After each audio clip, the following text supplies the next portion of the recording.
हरे कृष्णा दोस्तों, आज हम जानेंगे देश के 5 महान शूरवीर योद्धा के बारे में जिनकी वीरता का गुणगान पूरी दुनिया करती है। पिछले वीडियो मतलब पार्ट 1 में हमने सम्राट चंद्रगुप्त मौर्य तथा चक्रवर्ती सम्राट अशोक के बारे में जाना था। जिसने भी पार्ट 1 वीडियो नहीं देखा है उसका लिंक डिस्क्रिप्शन में दिया गया है, आप देख सकते हैं। तो आइए दोस्तों, इन 5 महान योद्धा की कड़ी में पार्ट 2 में हम अन्य 3 योद्धाओं के बारे में जानेंगे। पहले थे सम्राट चंद्रगुप्त मौर्य, दूसरे चक्रवर्ती सम्राट अशोक और अब हमारे तीसरे योद्धा है पृथ्वीराज चौहान। पृथ्वीराज चौहान ये ऐसे शूरवीर योद्धा थे जिनके वीरता के किस्से सुन के ही मन में जोश और उमंग जाग जाता है। पृथ्वीराज चौहान एक आकर्षक कदकाठी के योद्धा थे जो सभी युद्ध विद्या से निपुण थे। चौहान वंश के ये क्षत्रिय शासक पिता सोमेश्वर और माता कर्पूरा देवी के घर साल 1149 में जन्मे थे। जन्म से ही उनके राज्य में उनको मारने की कई योजनाएं हुई, परंतु पृथ्वीराज चौहान ने हर बार उन योजनाओं को विफल कर दिया। बचपन से ही उनका पालन पोषण अत्यधिक वैभवपूर्ण हुआ। वे बचपन से ही युद्ध कलाओं से निपुण थे। उन्हें शब्द भेदी बाण चलाने की कला भी आती थी।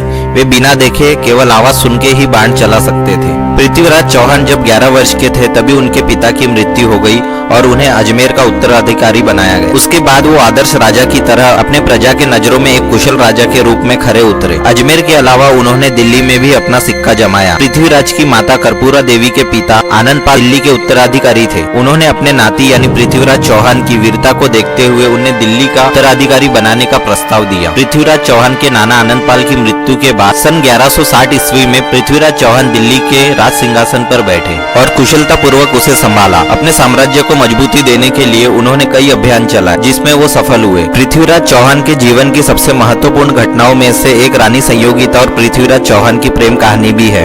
राजा जयचंद की बेटी संयोगिता ने पृथ्वीराज चौहान के वीरता तथा आकर्षता के कई किस्से सुने थे, जिससे वो अपना दिल पृथ्वीराज चौहान को दे बैठी। रानी संयोगिता ने उस समय गुप्त तरीके से पृथ्वीराज चौहान को कई प्रेम पत्र भेजे, जिसके जवाब में पृथ्वीराज चौहान ने भी कई पत्र भेजे। पृथ्वीराज चौहान भी रानी संयोगिता को चाहने लगे थे, पर जब इस बात का पता रानी संयोगिता के पिता राजा जयचंद को चला तो उन्होंने रानी संयोगिता का स्वयंवर करने का फैसला लिया। इस वाक्य के बाद राजा जयचंद और पृथ्वीराज चौहान एक दूसरे से नफरत करने लगे। राजा जयचंद ने स्वयंवर में देश के सभी राजा को न्योता भेजा, परंतु पृथ्वीराज चौहान को अपमानित करने के लिए उन्हें न्योता नहीं भेजा, बल्कि पृथ्वीराज चौहान जैसी द्वारपाल की मूर्ति बनाकर अपने महल के द्वार पर खड़ी कर दी। पृथ्वीराज चौहान राजा जयचंद की अपमानित योजना समझ गए और उन्होंने अपनी प्रेमिका को पाने के लिए एक गुप्त योजना बनाई। रानी संयोगिता से विवाह करने के लिए एक से बढ़कर एक राजा आए हुए थे। जब रानी संयोगिता वरमाला लेकर आगे बढ़ी और एक एक करके सभी राजाओं के पास से गुजरी और सीधे जाकर द्वार पर खड़े पृथ्वीराज चौहान की मूर्ति को उन्होंने वरमाला पहनाया। तब परंपरा के अनुसार लड़कियों को अपना वर चुनने का अधिकार था। मूर्ति को वरमाला पहनाते देख सभी राजा ने अपमानित होना महसूस किया। तभी मूर्ति के पीछे खुद पृथ्वीराज चौहान खड़े थे। वो तुरंत रानी संयोगिता को उठाकर बाकी सभी राजाओं को युद्ध के लिए चुनौती देकर रानी को अपने साथ अपने राज्य ले आए। उसके बाद राजा जयचंद और पृथ्वीराज चौहान के बीच 2 बार भयानक युद्ध हुआ, जिसमें कई सैनिक मारे गए और दोनों पक्षों को काफी नुकसान हुआ। पृथ्वीराज चौहान की 3 लाख की सेना थी। वे बहुत ही रफ्तार से अपने साम्राज्य का विस्तार कर रहे थे। उनकी इच्छा थी कि पंजाब को भी वो अपने अधीन कर ले। उस समय पंजाब में मोहम्मद गौरी का शासन था। पृथ्वीराज चौहान ने अपनी विशाल सेना के साथ मोहम्मद गौरी पर सीधा हमला किया। इस जबरदस्त हमले के बाद पृथ्वीराज चौहान ने सरहिंद, सरस्वती तथा हांसी पर अपना राज स्थापित किया। लेकिन उसके बाद एक युद्ध में पृथ्वीराज चौहान को भारी नुकसान हुआ। उसके बाद पृथ्वीराज चौहान ने अकेले ही मोहम्मद गौरी का सामना किया और उसे बुरी तरह घायल किया तथा मोहम्मद गौरी को उस युद्ध को छोड़कर भागना पड़ा। कहा जाता है कि पृथ्वीराज चौहान ने मोहम्मद गौरी को 17 बार युद्ध में हराया था, जिससे मोहम्मद गौरी प्रतिशोध की आग में जल रहा था। उसने संयोगिता के पिता राजा जयचंद से हाथ मिला लिया, जो पृथ्वीराज चौहान का कट्टर दुश्मन था। पश्चात मोहम्मद गौरी और राजा जयचंद ने मिलकर पृथ्वीराज चौहान पर फिर से हमला किया। यह युद्ध सन 1192 में माना जाता है, जिसे तराइन का युद्ध भी कहा जाता है। इस युद्ध में राजा जयचंद ने षड्यंत्र रचकर पृथ्वीराज चौहान की मदद के लिए सेना की एक टुकड़ी भेज दी और राजा जयचंद के धोखेबाज सेना ने पृथ्वीराज चौहान की सेना की लाशें बिछा दी। इस युद्ध के बाद मोहम्मद गौरी ने पृथ्वीराज चौहान और उनके खास मित्र चंदबरदाई को बंधक बनाया और उन्हें अफगानिस्तान ले गया। बंधक बनाने के बाद मोहम्मद गौरी ने बहुत क्रूरता दिखाई और पृथ्वीराज चौहान को कई शारीरिक यातनाएं दी। यह सब सहते हुए भी पृथ्वीराज चौहान ने मुस्लिम धर्म नहीं स्वीकारा, न मोहम्मद गौरी से घबराया। इतिहासकारों का मानना है पृथ्वीराज चौहान जब मोहम्मद गौरी को घूरते तो वो घबरा जाता था, इसलिए उसने पृथ्वीराज चौहान की दोनों आंखें गर्म सलाख से निकलवा दी। उसके बाद मोहम्मद गौरी ने पृथ्वीराज चौहान को जान से मारने का सोचा। इसका पता चलते ही पृथ्वीराज चौहान तथा उनके मित्र कवि चंदबरदाई ने एक योजना बनाई।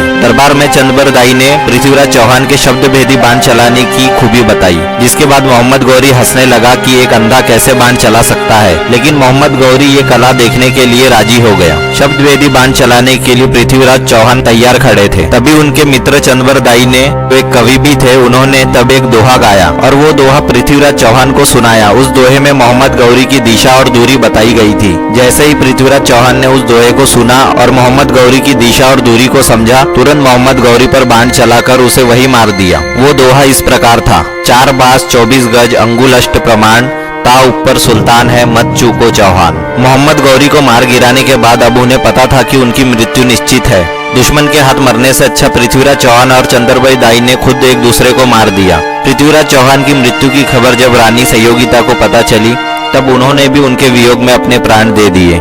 ऐसे थे हमारे राजपूत शिरोमणि पृथ्वीराज चौहान। दोस्तों, हमारे चौथे राजा है महाराणा प्रताप, जिन्हें वीर शिरोमणि महाराणा प्रताप भी कहते हैं। महाराणा प्रताप अपने पराक्रम और वीरता के लिए पूरी दुनिया में जाने जाते हैं। एक ऐसा राजपूत सम्राट जिसने जंगल में झोपड़ी बनाकर रहना पसंद किया, परंतु मुगलों की अधीनता स्वीकार नहीं की। उन्होंने देश और धर्म के लिए सब कुछ न्यौछावर कर दिया। महाराणा प्रताप के समय दिल्ली में मुगल सम्राट अकबर का शासन था। उसने भारत के सभी छोटे बड़े राजा को अपने अधीन कर लिया था। संपूर्ण भारत में मुगल शासन और धर्म फैलाने के लिए उसने नीति और अनीति दोनों का उपयोग किया। 30 वर्ष की लगातार कोशिश के बावजूद अकबर महाराणा प्रताप को कुछ नहीं कर पाया। महाराणा प्रताप का जन्म 9 मई 1540 को कुंभलगढ़ दुर्ग में हुआ था, जो राजस्थान में स्थित है। उनके पिता उदय सिंह द्वितीय और माता जयवंता बाई थी। वे वीर राणा सांगा के पोते थे। जब महाराणा प्रताप ने मेवाड़ का राज्यभार संभाला, तब राजपूताना साम्राज्य काफी कमजोर हो गया था। कई राजपूत राजा अकबर के आगे सिर झुका चुके थे, परंतु महाराणा प्रताप अपने पूर्वजों की मर्यादा की रक्षा करने हेतु कभी झुके नहीं और अटल रहे।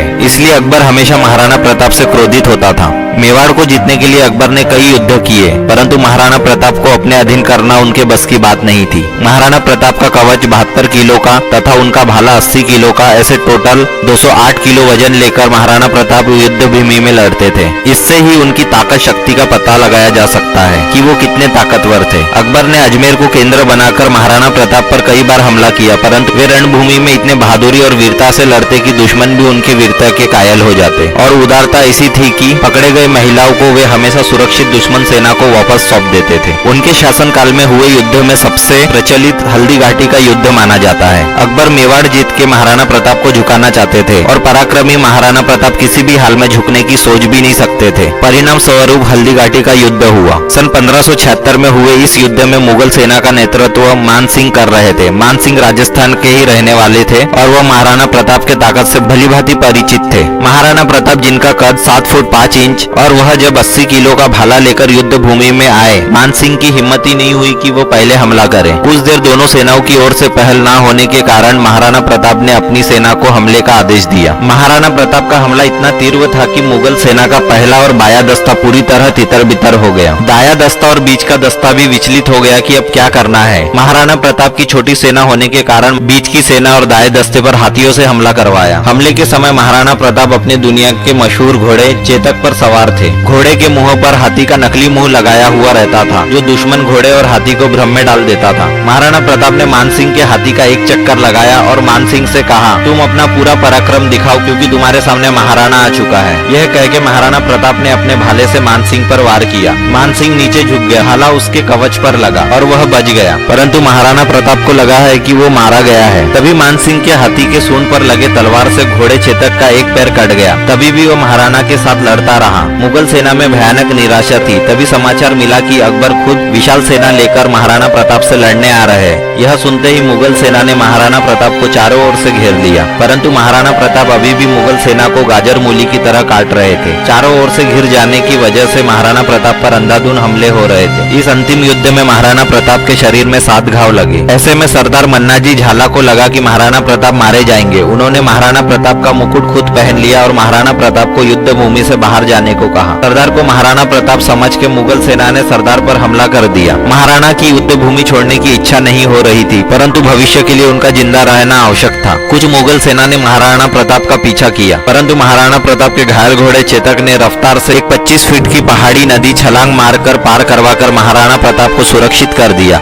जिसे मुगल सेना के घोड़े पार नहीं कर पाए। घोड़े चेतक ने महाराणा को सुरक्षित कर खुद दुनिया को अलविदा कर दिया। इसके बाद महाराणा प्रताप ने जंगल में रहकर ही 10 साल तक युद्ध जारी रखा। अकबर ने हल्दी घाटी युद्ध के बाद भी महाराणा प्रताप को मारने के लिए 1 लाख सेना भेजी, परंतु विफल रहे। भामाशाह द्वारा मिली राशि से महाराणा प्रताप ने अपनी सेना फिर से मजबूत की और दिवेर में हुए युद्ध की योजना बनाई। सन 1582 में हुए दिवेर के इस युद्ध में मुगल सेना का अगुवाई करने वाला अकबर का चाचा सुल्तान खान था। विजयदशमी के दिन महाराणा प्रताप ने अपनी सेना की 2 टुकड़ी बनाकर इस युद्ध को छेड़ दिया। सेना की एक टुकड़ी को उनके पुत्र अमर सिंह संभाल रहे थे तथा दूसरी टुकड़ी के नेतृत्व खुद महाराणा प्रताप कर रहे थे। महाराणा प्रताप के पुत्र ने एक टुकड़ी लेकर दिवेर के शाही खाने में हमला किया। हमला इतना तीव्र था कि मुगल सेनापति पर अमर सिंह ने ऐसा भाला चलाया कि भाला सेनापति को चीरते हुए घोड़े समेत जमीन में जा घुसा और सेनापति वही मूर्ति के समान खड़े हो गए। उधर महाराणा प्रताप ने भी बल्लोल खान के सर पर ऐसा वार किया कि बल्लोल खान समेत घोड़े के 2 टुकड़े हो गए। तब से ये कहावत बनी कि मेवाड़ के वीर दुश्मन को घोड़े समेत काट दिया करते हैं। यह सब देखकर मुगल सेना में भगदड़ मच गई। राजपूत सेना ने मुगल सेना को अजमेर तक खदेड़ा। युद्ध में बचे 35,000 मुगल सैनिकों ने महाराणा प्रताप के सामने आत्मसमर्पण किया।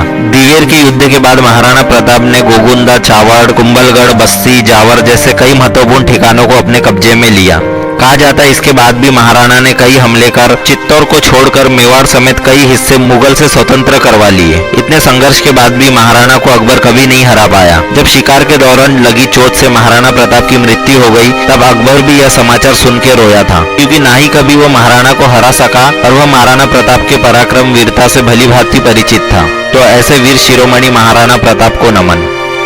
हमारे आखिरी और 5वें वीर पराक्रमी के बारे में जानते हैं, जो हमारे भारत में जन्मे ऐसे करारे योद्धा है जिनकी सत्ता ने हिंदुस्तान से मुगल साम्राज्य का नाम और निशान मिटा दिया। संपूर्ण भारत में हिंदू साम्राज्य जमाने वाले उस वीर का नाम है परम प्रतापी छत्रपति शिवाजी महाराज।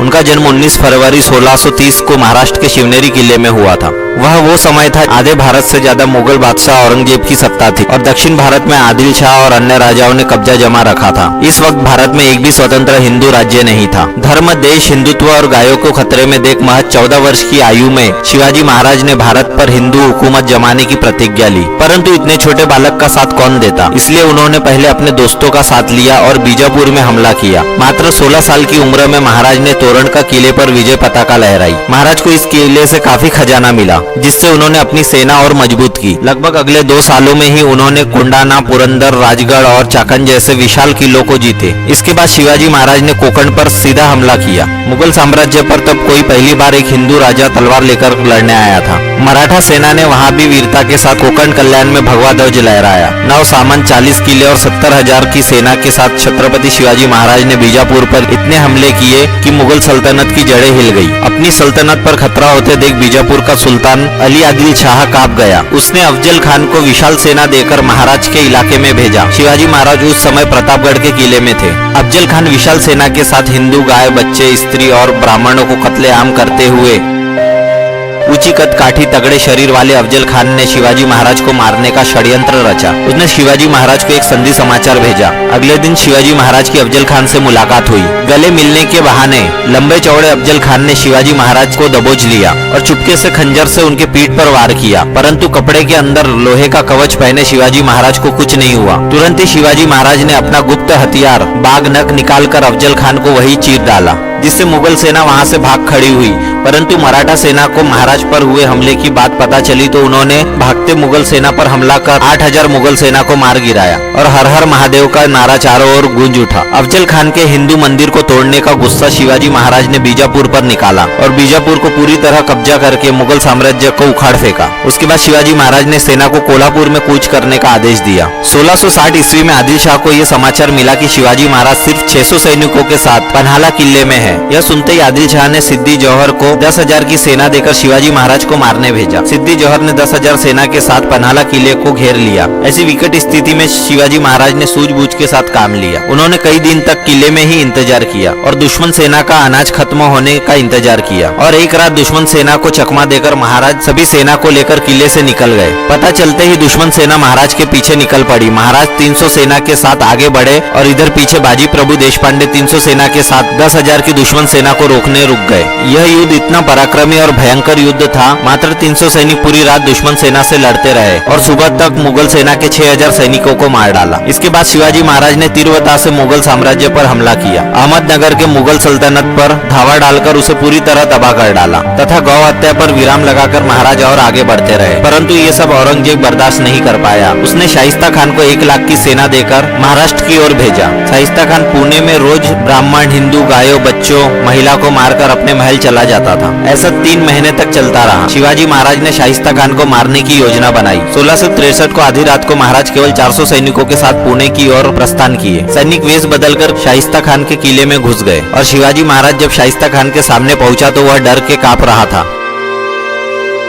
परंतु शिवाजी महाराज ने अपनी तलवार से उस पर हमला कर दिया और इस हमले में शाइस्ता खान की 3 उंगली काट डाली, जिससे मुगल सेना में भगदड़ मच गई और मराठा सेना वहां से सुरक्षित निकल गई। 1664 महाराज ने मुगल की सबसे अमीर शहर सूरत पर हमला किया। मुगल की बेशुमार दौलत को अपने कब्जे में ले लिया। इस घटना से औरंगजेब का गुस्सा सिरे पर पहुंच गया। औरंगजेब ने तुरंत ही आमेर के राजा जयसिंह को एक बड़ी सेना के साथ मैदान में भेजा। जयसिंह ने 1 लाख से अधिक सेना के साथ महाराज को पुरंदर के किले में घेर लिया। फलस्वरूप महाराज को एक संधि करनी पड़ी, जिसमें 23 किले मुगल को देना पड़ा। परंतु 1970 में मुगल पर कहर बनकर टूटे शिवाजी महाराज ने मुगलों को मार मार कर लाशों का ढेर लगा दिया। मात्र 4 महीने में ही 32 किलो को पुनः जीत लिया। 6 जून 1674 ईस्वी को छत्रपति शिवाजी महाराज का वैदिक मंत्रों द्वारा राज्याभिषेक हुआ। उसके तुरंत बाद महाराज ने हैदराबाद पर हमला किया। महाराज ने कर्नाटक से होते हुए मैसूर, तमिलनाडु और भी कई शहरों में विजय प्राप्त की और औरंगजेब को बुरी तरह नुकसान पहुंचाकर भारत में हिंदू स्वराज्य स्थापित किया। 1680 में छत्रपति शिवाजी महाराज ने हनुमान जयंती के दिन स्वर्ग की ओर प्रस्थान किया। ऐसे थे हमारे परम प्रतापी छत्रपति शिवाजी महाराज। जय भवानी, जय शिवाजी। तो दोस्तों, ऐसे वीर पराक्रमी योद्धाओं को सत सत प्रणाम। वीडियो को शेयर कीजिए। धन्यवाद। हरे कृष्ण।